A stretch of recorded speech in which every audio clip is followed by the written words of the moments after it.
G'day everyone, welcome to this week's video. This is part 3 of a 3-part series that I did on Cape York. This was a holiday, not a photography holiday. However, I did manage to get a lot of images I was really happy with along the way. If you haven't seen part 1 or part 2, I encourage you to go and look at those 2 videos first and then come back and have a look at this final episode. The final episode today concentrates on a sunset I shot at Weipa in the Gulf country. I had some beautiful conditions that afternoon and came away with some images that I was really happy with. One of my other goals when I went to Cape York was to be able to hopefully see a Palm Cockatoo. Not only did I see one, I was able to photograph one in some beautiful light at Moreton Telegraph Station. It really was a photography highlight for me. Eventually we made our way right to the tip of Australia, and this video documents my time up there. I hope you enjoy it. Well, it's day 6 and I'm at Weipa up near the Gulf country today, and coming down, I'm just out the front of my accommodation, and it looks like we're going to get a really nice sunset tonight. So I've come down out the front here and I'm going to shoot a sunset. We've got some nice colour in the sky. I'm going to try and utilise some of these patterns in the sand or some of the water running out. Try and get a composition set up. Once again, I'm very wary about where I set up. I'm not going to go near any water, that's for sure, because this is definitely crocodile country now up here. So I'm going to err on the side of caution, walk out across this dry area here, try and get a composition and see if we can get a nice sunset here at Weipa. As you can see behind me there, really interesting sky coming up, so should be able to get a nice shot here tonight. I think amazing 28 degrees here this afternoon, really warm.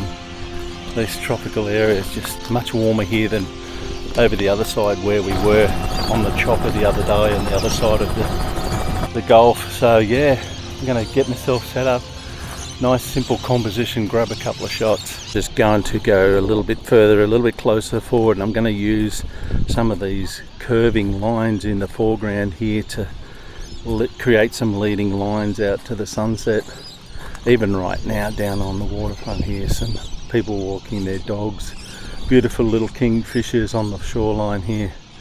Just an absolutely stunning afternoon with a really interesting sky, so we'll see if we can get set up and take a couple of shots. A couple of compositions have already jumped straight out at me. We've got some beautiful light starting to appear through the clouds out on the horizon, and I've gone both in the horizontal and the vertical orientation here. You can see behind me here these little creeks or little streams leading out just create a beautiful pattern out towards the sky. I think it's going to be pretty dramatic sky after sunset. Already looks really nice. I'm going to fire a couple of shots now just in case we lose the light as we go towards sunset. What a bonus that was. We just had an eastern osprey hunting on the flats out there in front of me, and he grabbed a fish and he came straight towards me with the sunset in the background. Unfortunately, I was down at about 35 mil, so I'm not sure how big he's going to appear in the frame, but yeah, just absolutely wonderful. Heaps of bird life out on the horizon here hunting this afternoon. A stunning sky coming up here at Weipa, and yeah, just couldn't have asked for better conditions here, so really enjoying this already, and I haven't even got to sunset yet.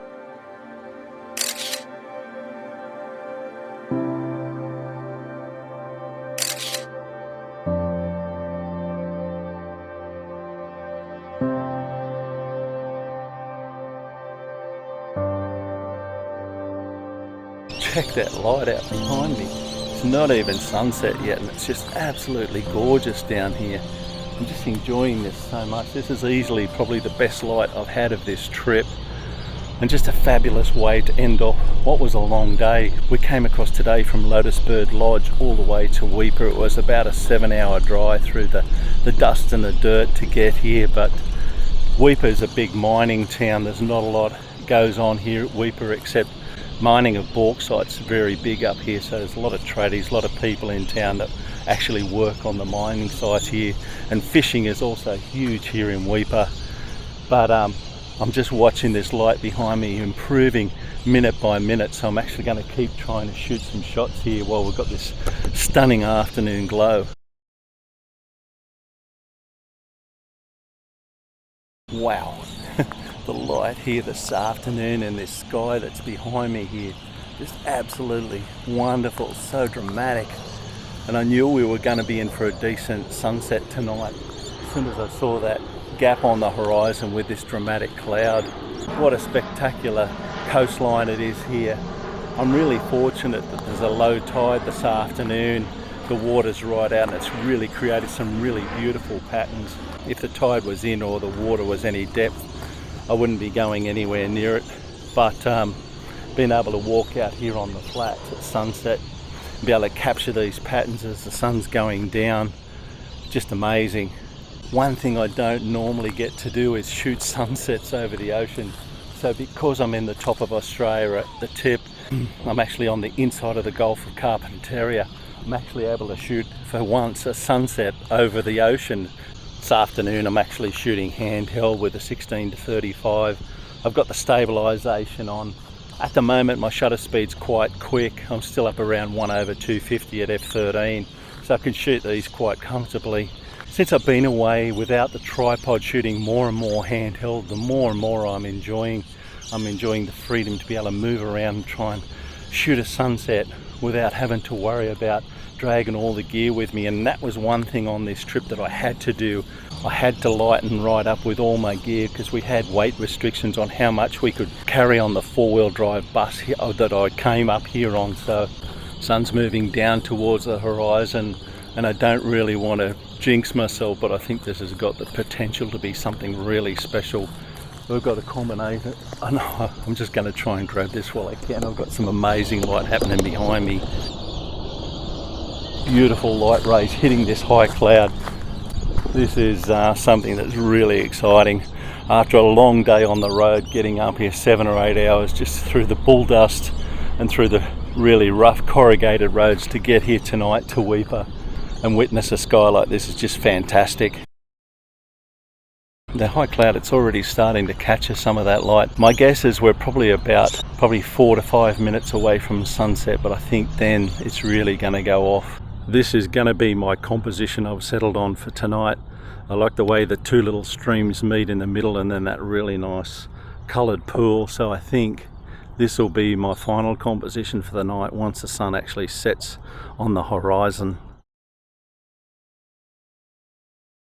So the sun's gone down behind the horizon and all of a sudden it's got really dark really quick here. I'm just going to hang back now, just see if that cloud lights up once the sun drops further down behind the horizon. But I think this may be it. It doesn't really matter. I've already got a number of shots. I'm really happy here this afternoon, but I'll just give it a couple of minutes to see if we get any light whatsoever kicking off after sunset. And then I'll take a couple more shots. But an amazing afternoon, something that was just ad hoc, straight up, just walked straight out of the front of my accommodation this afternoon. Found this beach, thought it'd work, raced down here, got a number of shots that I'm happy with. So sometimes being spontaneous is some of the best ways to get some good images.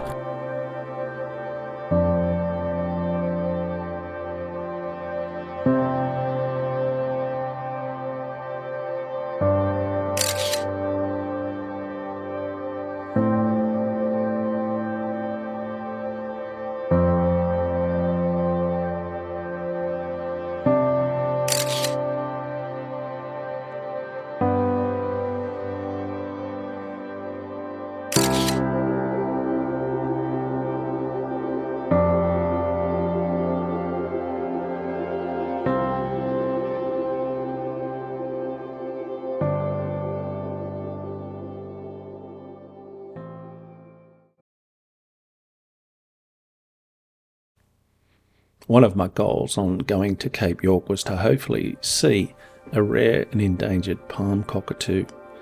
Thankfully, on day 2 at Moreton Telegraph Station, there was one present on the ground just outside our cabin. I had enough time over the following days to wait until I had some really beautiful light and capture the following images of this beautiful bird.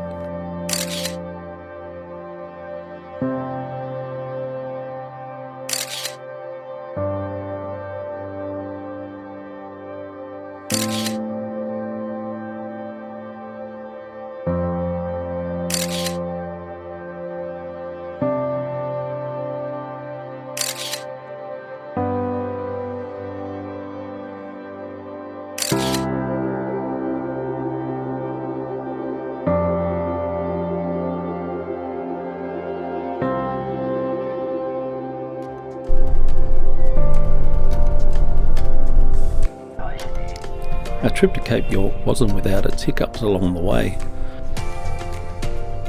The Jardine River ferry was down for maintenance, and a long line of frustrated campers waited up for 5 days for it to open again, as this was the only way to access the tip. Luckily for us, a chopper arrived to ferry us across the river and continue our journey without interruptions. We all took this in our stride as part of the adventure, and just another way to see the Jardine River from above. The short 4-minute flight landed on the road across from the Jardine River, and we were quickly ferried to another bus for our transport north.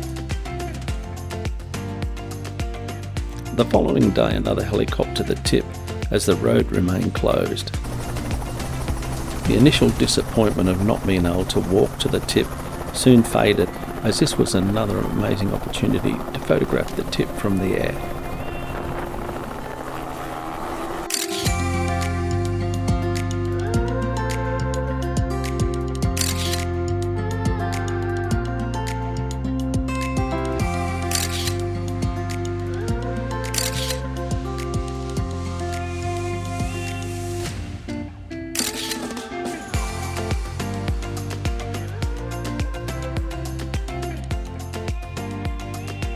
As we boarded our final flight for the trip back to Cairns, I had time to contemplate what an amazing trip the previous 12 days had been. A photography holiday to Cape York becomes a treasure trove of memories, from capturing golden sunsets at Weipa, amazing wildlife at Lotus Bird Lodge, aerial photography from helicopters. The memories clung like red dust to boots, warm, raw and unforgettable.